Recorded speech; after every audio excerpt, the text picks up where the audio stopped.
Você sabia que uma única escolha pode transformar um monstro em alguém completamente diferente? A história que você está prestes a ouvir é sobre uma jovem que passou de vilã cruel a exemplo de redenção, mas o caminho até lá foi brutal e emocionante. Antes de começarmos essa jornada impactante, eu preciso saber: de que cidade você está me assistindo agora? Deixa aqui nos comentários. Quero saber de onde vocês são. E se você gosta de histórias que mexem com as emoções, que fazem você refletir sobre justiça, redenção e transformação, se inscreve no canal e ativa o sininho. Toda semana tem história nova que vai te prender do início ao fim. Agora sim, vamos começar. O sol morria lentamente sobre os campos de café quando o Coronel Augusto recebeu a carta que mudaria tudo. Suas mãos tremiam, não pelo conteúdo da mensagem, mas pelo que ela representava, o fim de uma ilusão que ele cultivara durante anos. A fazenda Santa Cruz, herança de seu falecido pai, estendia-se por léguas de terra fértil, e com ela viera também o peso de uma instituição que ele secretamente desprezava, mas não tinha coragem de desmantelar sozinho. Ao lado dele, sua esposa Helena olhava pela janela da casa grande, uma mulher de olhos profundos e coração generoso, cuja fazenda vizinha agora se fundia com as terras de Augusto através do matrimônio. Era um casamento arranjado, sim, mas nascido de respeito mútuo e valores compartilhados. O casal compartilhava um sonho silencioso: transformar aquelas propriedades em algo diferente, onde a dignidade humana fosse respeitada acima dos lucros. Mas havia um problema que nenhum dos dois imaginava. Helena tinha uma filha de seu primeiro casamento, Catarina, de apenas 19 anos, que passará os últimos 7 anos vivendo com a tia Eulália na capital. A tia, viúva rica e amargurada, moldara a menina à sua imagem, fria, calculista, obcecada por status e poder. Catarina retornaria em poucos dias, e Helena não fazia ideia da criatura em que sua doce menina havia se transformado. Naquela noite, Augusto caminhou sozinho pelos campos, observando as senzalas ao longe. Ele conhecia cada pessoa que ali vivia, seus nomes, suas histórias, suas dores. José, o ferreiro de mãos habilidosas que cantava enquanto trabalhava. Maria, parteira respeitada que trouxera ao mundo metade das crianças da fazenda. Benedito, ancião sábio cujos olhos carregavam memórias de uma África que ele nunca mais veria. Como poderia ele clamar justiça e honestidade enquanto mantinha essas pessoas acorrentadas à terra? A contradição o corroía por dentro como ferrugem numa lâmina. Helena sabia de suas inquietações, pois compartilhava delas.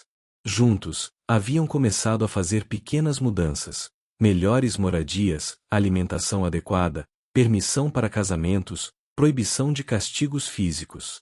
Mas era um paliativo, não a cura. A chegada de Catarina foi anunciada por uma nuvem de poeira na estrada. Ela desceu da carruagem como uma rainha inspecionando domínios conquistados, não como uma filha reencontrando a mãe. Seus olhos varreram a propriedade com avaliação fria, calculando valores, medindo possibilidades. Helena correu para abraçá-la, lágrimas de alegria molhando seu rosto, mas a jovem apenas ofereceu as faces para beijos formais, seu corpo rígido como mármore. Mãe, disse ela, com um sorriso que não alcançava os olhos, como esta propriedade cresceu. E imagino que agora, com o casamento, somos ainda mais prósperos. Havia algo na ênfase daquela última palavra que fez Augusto franzir o senho, um tom de possessividade que o incomodou imediatamente. Mas Helena estava radiante demais para perceber, e ele não quis estragar o momento. Naquela primeira noite, durante o jantar, Catarina foi o retrato da educação refinada. Conversou sobre teatro, literatura, música europeia. Porém, quando um dos escravos domésticos derrubou acidentalmente uma colher, o brilho gelado que atravessou seu olhar foi como relâmpago em noite sem lua.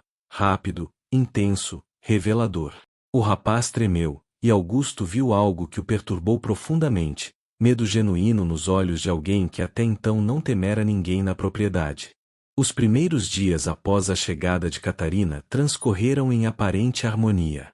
Ela acompanhava a mãe nas visitas matinais à enfermaria, sorria para as crianças que brincavam nos terreiros, elogiava as melhorias que Augusto e Helena haviam implementado.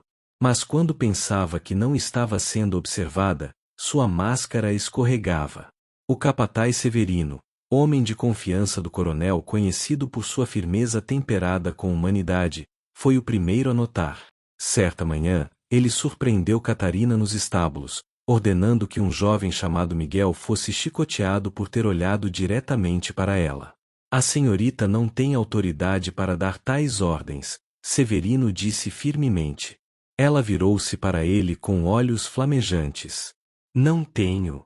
Sou a herdeira desta propriedade. Quando minha mãe já não estiver, tudo isso será meu. E você, capataz, seria sábio em lembrar-se disso. Severino relatou o incidente a Augusto, que decidiu conversar com a enteada. O confronto foi educado, mas tenso. Catarina, nesta fazenda há regras. Ninguém é punido sem justa causa, e certamente não fisicamente. Ela baixou os olhos, a imagem da contrição. Perdoe-me, padrasto. Foi um momento de nervosismo. Ainda estou me adaptando à vida no campo após tantos anos na cidade. A tia Eulália sempre dizia que disciplina é fundamental para manter ordem. Augusto suspirou. Disciplina não significa crueldade. Espero que compreenda isso. Ela sentiu, mas por trás de seus cílios baixos, seus olhos brilhavam com ressentimento. Nos dias seguintes, Catarina tornou-se mais cautelosa, mais astuta. Ela esperava momentos em que estava sozinha, longe dos olhos vigilantes de Augusto e dos ouvidos atentos de Helena. Foi então que começou a verdadeira perversão. Tarde da noite, ela mandava chamar homens escravizados aos seus aposentos sob pretextos diversos, consertar uma janela, mover um móvel pesado, buscar água fresca. Uma vez a sós, ela os coagia com ameaças veladas e promessas falsas. Você é bonito, sabia? Dizia um, enquanto o outro recuava contra a parede. Se me agradar, posso convencer meu padrasto a lhe dar privilégios. Mas se me contrariar... Ela deixava a ameaça no ar, pesada como chumbo. Alguns cediam por medo, outros por esperança desesperada de que cooperação trouxesse alguma melhora em suas vidas impossíveis. Ela os usava e depois os descartava, às vezes até mesmo ordenando castigos inventados para garantir seu silêncio. O terror silencioso se espalhou pelas senzalas. Os homens começaram a evitar a casa grande, encontrando desculpas para não atender chamados. As mulheres, mães e esposas, percebiam a mudança em seus companheiros, o olhar evasivo, os ombros curvados de vergonha, o despertar aos gritos de pesadelos. Maria, a parteira, foi quem finalmente começou a juntar as peças. Ela conhecia intimamente as pessoas da fazenda e notava quando algo estava errado. Um jovem casado havia desenvolvido tremores inexplicáveis. Outro recusava-se a dormir, mantendo-se acordado até a exaustão. Quando ela os pressionou gentilmente, fragmentos da verdade começaram a emergir, nunca a história completa, pois o medo era grande demais, mas o suficiente para formar um padrão perturbador. Maria procurou José, o ferreiro, homem respeitado por sua sabedoria e coragem. Juntos, eles deliberaram em sussurros nas sombras da forja. Precisamos contar ao coronel, Maria insistiu. Ele é um homem justo.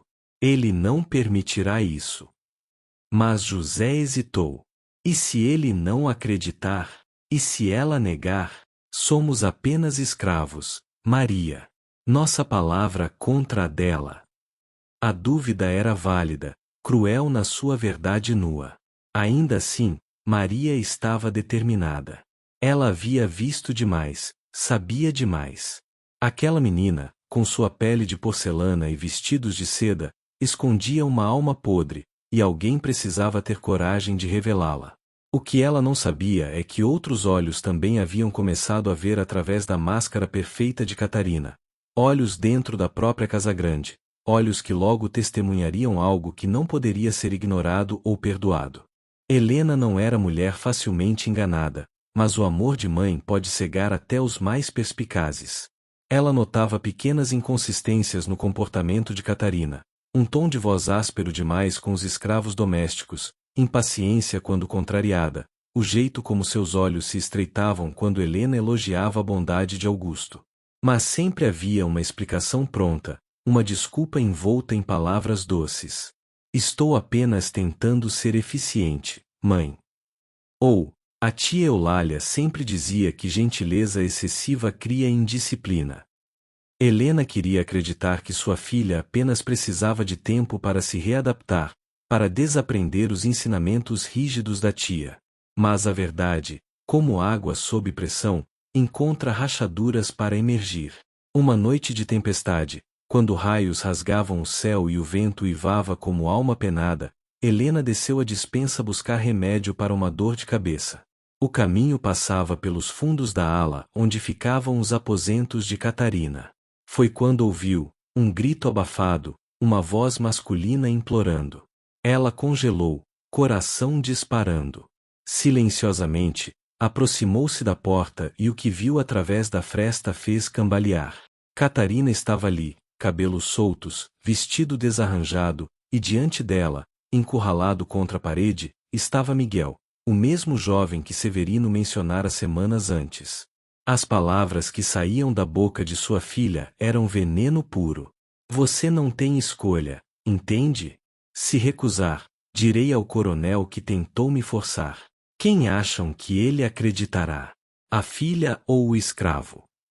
Miguel tremia, lágrimas escorrendo pelo rosto, preso entre a violação de sua dignidade e a ameaça de punição brutal por um crime que não cometera.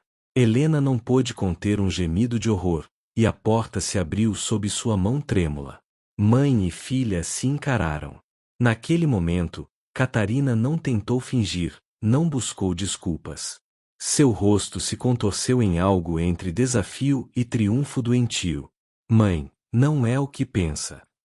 Mas até essa mentira saiu fraca, sem convicção. Helena olhou para Miguel, viu a vergonha e o terror em seus olhos, e compreendeu que aquilo não era um incidente isolado. Saia, disse a Helena para o jovem, voz cortante como vidro quebrado. Vá. Agora. Miguel não precisou de segunda ordem, desaparecendo na noite tempestuosa. O confronto que se seguiu foi sísmico. Helena exigiu saber tudo: quanto tempo, quantos, por quê. Catarina alternava entre negativas furiosas e justificativas perturbadoras. Eles são propriedade, mãe. Propriedade.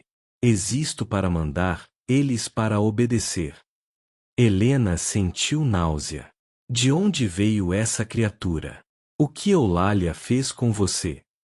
Mas em seu coração, sabia que não podia culpar apenas a tia. Havia algo em Catarina que encontrara terreno fértil naqueles ensinamentos cruéis, algo que florescera em monstruosidade. Augusto precisa saber, Helena finalmente disse, voz quebrada. Não, mãe. Você não pode. Ele vai me odiar. Eu sou a herdeira. Helena olhou para a filha como se a visse pela primeira vez, e o que via enchia de horror e tristeza insondável. Quando Helena contou a Augusto na privacidade de seu quarto, ele inicialmente reagiu com incredulidade. Helena, tem certeza? Talvez tenha mal interpretado. Mas ao ver as lágrimas escorrendo pelo rosto de sua esposa, a firmeza em sua voz enquanto relatava cada detalhe observado, ele soube que era verdade. A raiva que o invadiu foi vulcânica. Não apenas pela traição à confiança, mas pela violação de tudo que ele tentava construir naquela fazenda. Chamarei Maria e as outras mulheres amanhã, disse ele. Preciso saber a extensão completa disso. Helena assentiu, miserável. Parte dela queria proteger Catarina, esconder sua vergonha, mas a parte maior, a parte justa e moral que Augusto amava nela, sabia que a verdade, por mais dolorosa que fosse, precisava vir à luz. A investigação revelou horrores ainda piores do que imaginavam. Ao longo de 3 meses, Catarina havia abusado de pelo menos 8 homens diferentes. Alguns múltiplas vezes. Ela usava poder, medo e manipulação psicológica devastadora. Prometia liberdade, ameaçava com castigos terríveis, jogava um contra o outro. Havia criado uma rede de terror silencioso na fazenda, transformando homens em sombras de si mesmos. Quando Augusto terminou de ouvir os relatos, reunidos com cuidado, tratando cada vítima com dignidade e respeito que elas mereciam mas raramente recebiam, ele se sentou em silêncio por longos minutos, cabeça entre as mãos. Augusto convocou uma reunião extraordinária na Casa Grande. Presentes estavam Helena, Catarina, Severino o capataz, e representantes das comunidades escravizadas, Maria, José, e 2 anciãos respeitados. Era algo inédito, uma configuração que desafiava todas as hierarquias da época. Catarina entrou na sala com o queixo erguido, ainda acreditando que seu status a protegeria. Ela mal olhou para os presentes, certamente não esperando ver escravos sentados na presença de brancos livres. Catarina, Augusto começou, voz como pedra, você está aqui para responder por crimes graves contra pessoas sob minha proteção. Ela riu, uma risada aguda e nervosa. Crimes? Padrasto, essas pessoas não têm direitos. Não pode haver crime contra. Silêncio. A voz de Helena cortou o ar como chicote. Você falará apenas quando perguntada. E se refira a essas pessoas com o respeito que merecem. Pela primeira vez, Catarina pareceu genuinamente assustada. Ela olhou para a mãe buscando aliança, mas encontrou apenas desgosto e dor. Um por um, as vítimas falaram. Foi um processo doloroso, homens tendo que relatar publicamente sua humilhação, expor feridas que prefeririam esconder. Mas Augusto havia prometido que seriam ouvidos, que sua dor seria reconhecida, e ele cumpriu sua palavra. Miguel falou sobre as ameaças constantes, o medo que o impedia de dormir. Tomás, um homem casado há 10 anos, descreveu como Catarina ameaçara vender sua esposa se ele não cedesse. Sebastião, o mais jovem com apenas 16 anos, mal conseguiu articular as palavras, vergonha e trauma deixando-o mudo de soluços. Catarina tentou interromper várias vezes, negando, acusando-os de mentir, apelando para o preconceito da época. Quem vocês vão acreditar? Em mim ou neles? Mas Augusto silenciou cada tentativa. Eu acredito neles. Porque ao contrário de você, eles não têm nada a ganhar mentindo. Porque conheço essas pessoas há anos, e você, eu estou começando a ver quem você realmente é. Quando todos terminaram de falar, Augusto se levantou. Catarina, você abusou de sua posição da maneira mais vil possível. Você explorou pessoas que não tinham poder para recusá-la, pessoas que vivem sob um sistema já brutal sem que você adicionasse suas próprias crueldades. Ela começou a chorar, não lágrimas de arrependimento, mas de autopiedade e raiva. Não é justo. Eu sou a herdeira. Tudo isso será meu. Helena fechou os olhos, dor rasgando seu coração.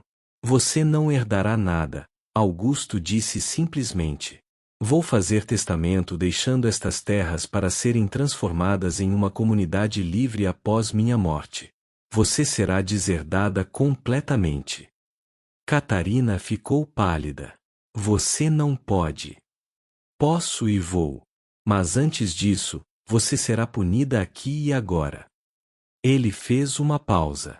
Você viverá durante um ano inteiro nas mesmas condições que essas pessoas vivem.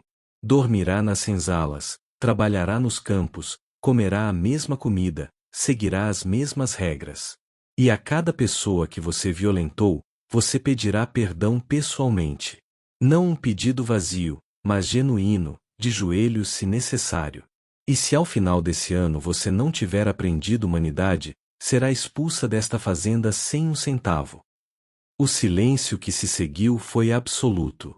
Era uma sentença sem precedentes, quase revolucionária na sua inversão de hierarquias.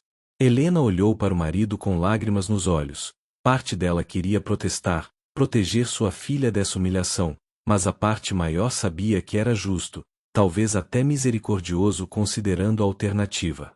Catarina caiu de joelhos, não em arrependimento, mas em choque e terror.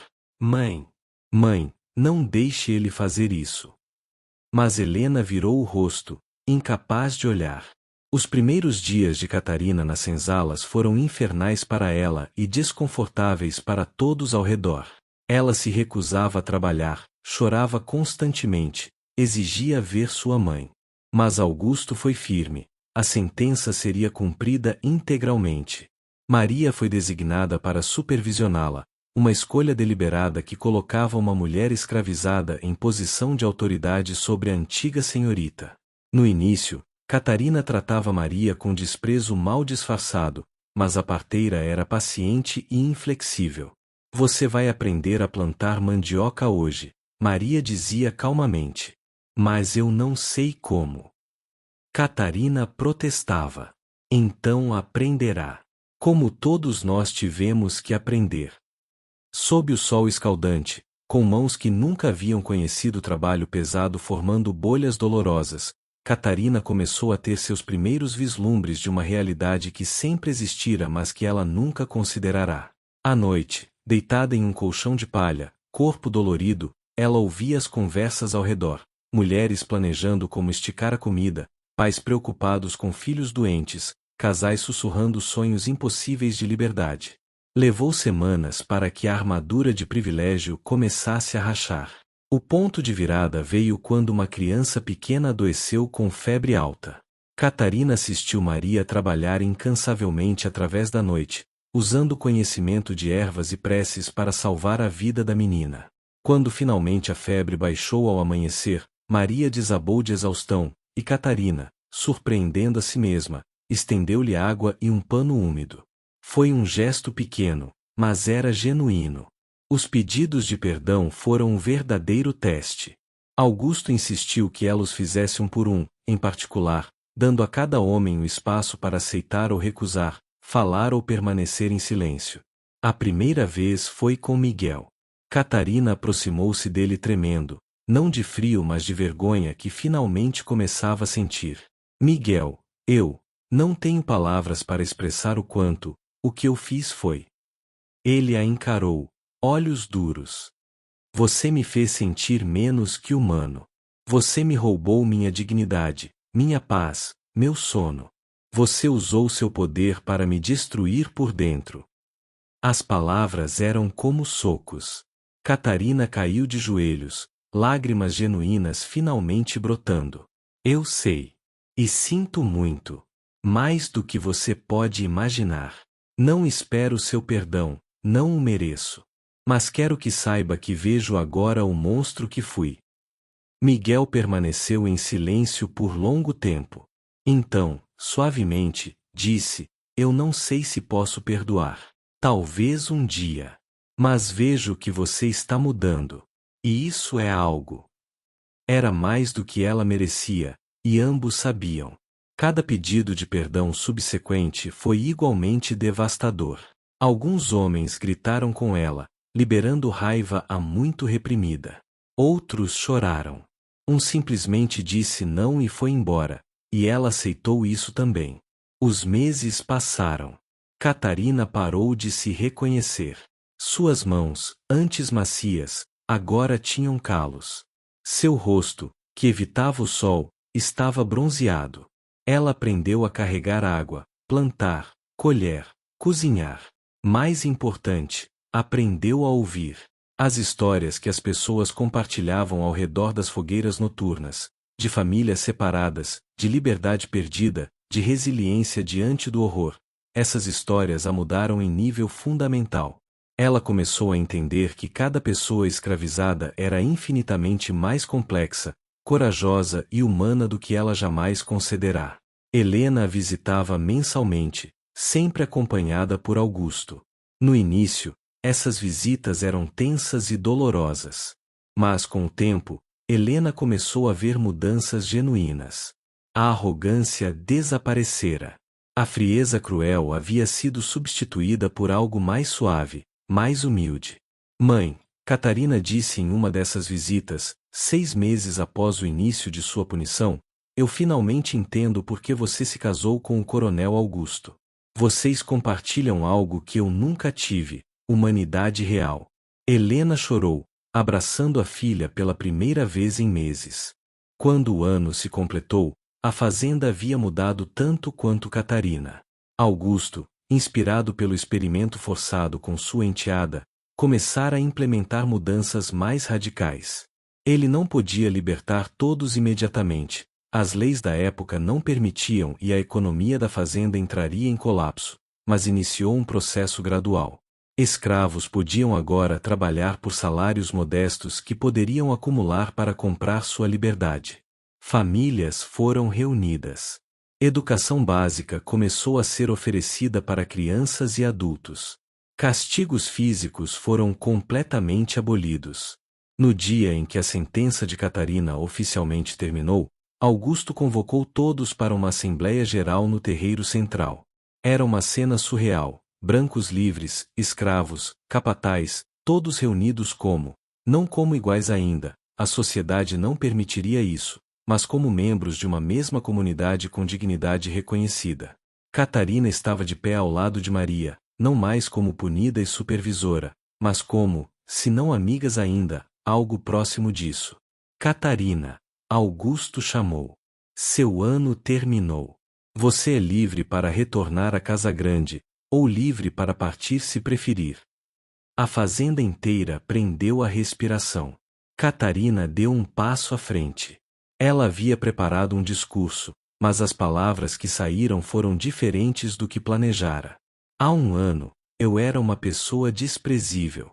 Eu usava poder sem compreender responsabilidade. Tratava seres humanos como objetos. Causei dor e trauma que não posso desfazer. Sua voz tremeu, mas ela continuou. Este ano me quebrou e me reconstruiu. Aprendi que humanidade não é privilégio de nascimento, mas escolha de caráter.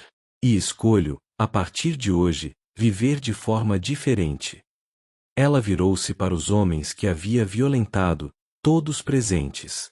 Eu pedi perdão a cada um de vocês individualmente. Faço novamente publicamente. Não tenho direito de esperar que me perdoem. Mas dedico o resto da minha vida a tentar compensar, mesmo que inadequadamente, o mal que causei. Houve murmúrios na multidão. Alguns olhares permaneciam duros, justificadamente. Mas outros, incluindo Miguel, assentiam levemente. Augusto então fez um anúncio que chocou até Helena. Estou doando parte destas terras para criar uma comunidade livre. Aqueles que quiserem podem trabalhar nela, não como escravos, mas como parceiros. Os lucros serão divididos.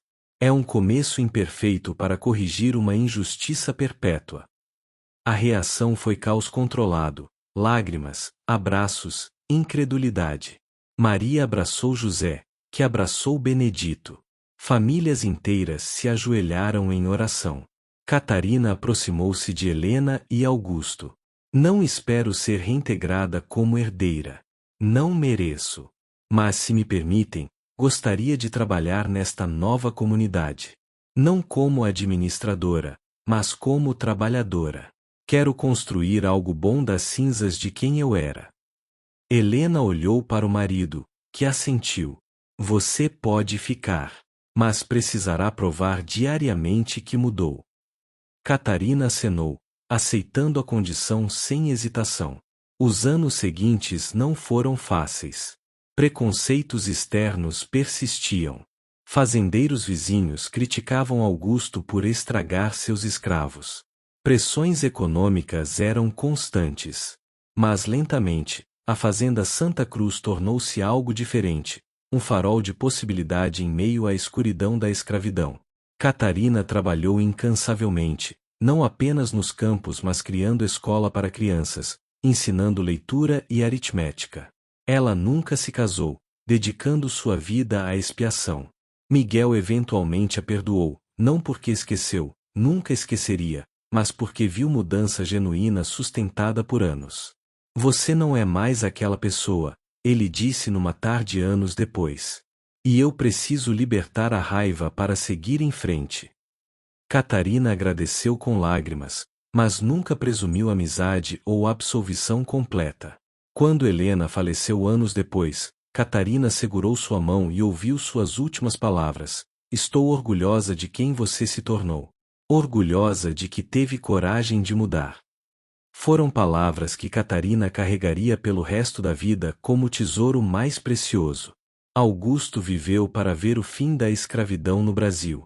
Quando a Lei Áurea foi assinada em 1888, ele reuniu todos na fazenda, agora genuinamente trabalhadores livres, e declarou: "Finalmente, a lei alcançou a justiça. Mas não esperamos por ela. Construímos nosso próprio futuro." A celebração durou 3 dias. Anos depois, uma mulher idosa caminhava pelos campos da fazenda Santa Cruz, observando crianças, netas e bisnetas de pessoas que um dia foram escravizadas, brincando livremente. Catarina, cabelos agora brancos, corpo marcado por décadas de trabalho honesto, sorriu. A redenção, ela aprenderá, não era um evento único mas uma jornada diária. Ela nunca esqueceria o monstro que fora, mas também não se definiria eternamente por aquilo. Transformação era possível, mas exigia trabalho implacável, humildade constante, e aceitação de que algumas feridas nunca curam completamente. Ao longe, ela viu Miguel ensinando seu neto a plantar. Ele olhou em sua direção e acenou levemente. Não era amizade, talvez nunca seria, mas era reconhecimento de humanidade compartilhada. E para Catarina, que passará de monstro a humana através de dor e disciplina, isso era suficiente. A fazenda Santa Cruz permaneceu na família por gerações, não como monumento ao passado, mas como lembrança viva de que pessoas podem mudar, sociedades podem transformar, e justiça, embora tardia e imperfeita, ainda vale a pena perseguir. E no centro dessa história estava uma jovem que quase se perdeu completamente, mas encontrou caminho de volta para a humanidade através do tipo mais difícil de educação, aquela que vem de enfrentar as próprias atrocidades e escolher ser diferente.